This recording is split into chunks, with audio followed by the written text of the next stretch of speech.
অবিলম্বে পুরসভা ভোট করাতে হবে দাবিকে সামনে রেখে সোচ্চার হন সিপিএম ও কংগ্রেস। আজ সিউড়িতে জেলা শাসকের দপ্তরে বিক্ষোভ দেখান দুই রাজনৈতিক দলের কর্মীরা। এদিন তারা জেলা প্রশাসনের পক্ষে একটি স্মারকলিপি জমা দেয়। প্রসঙ্গত, সিউড়ি, দুবরাজপুর, রামপুরহাট, সাঁইথিয়া, বোলপুর এই 5 পুরসভার পুরো ভোটের মেয়াদ শেষ হয়েছে।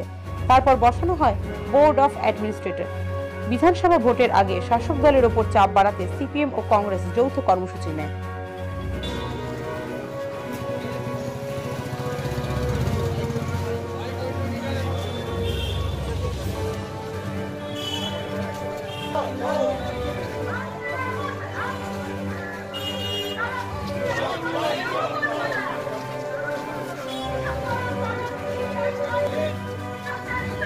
সুপ্রিম কোর্টে মামলা হয়েছিল।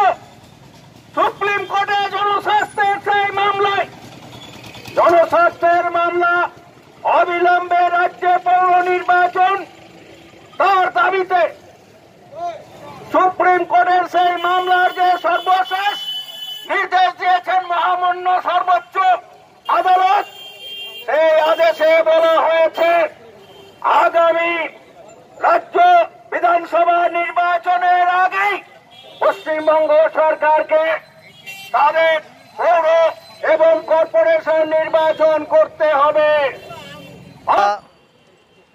বামফ্রন্ট এবং ভারতের জাতীয় কংগ্রেসের পক্ষ থেকে আমরা মহকুমা শাসকের কাছে অবিলম্বে পৌরসভা নির্বাচনের দাবিতে আমরা তাকে কাছে স্মারকলিপি আমরা প্রদান করব।